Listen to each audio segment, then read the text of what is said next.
The different municipalities comprising the province of Ifugao in the Cordillera Administrative Region or CAR. The province of Ifugao has the municipality of Lagawe as its provincial center or provincial capital.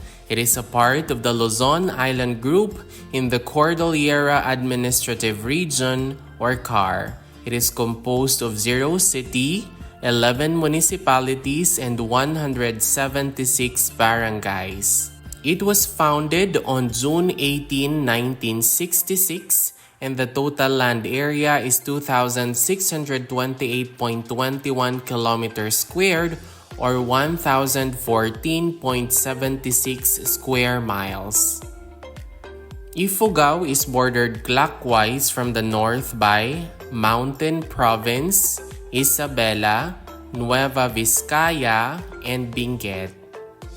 The different municipalities comprising the province of Ifugao in the Cordillera Administrative Region or CAR are the following: the municipality of Aguinaldo with 16 barangays, municipality of Alfonso Lista with 20 barangays, municipality of Asipulo with 10 barangays, municipality of Banawe with 18 barangays, municipality of Hingyon with 12 barangays, municipality of Hongduan with 9 barangays, municipality of Kiangan with 14 barangays, and the municipality of Lagawe, which also serves as the provincial center or provincial capital with 20 barangays.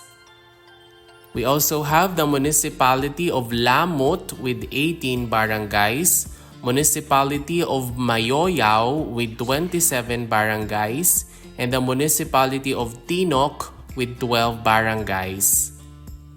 And that is all about the different municipalities comprising the province of Ifugao in the Cordillera Administrative Region or CAR. If you learned something new from this video, please don't forget to click like, leave a comment, and subscribe. Moreover, you might also want to watch the next video on the screen. Maraming salamat, thank you for watching, and see you in the next video.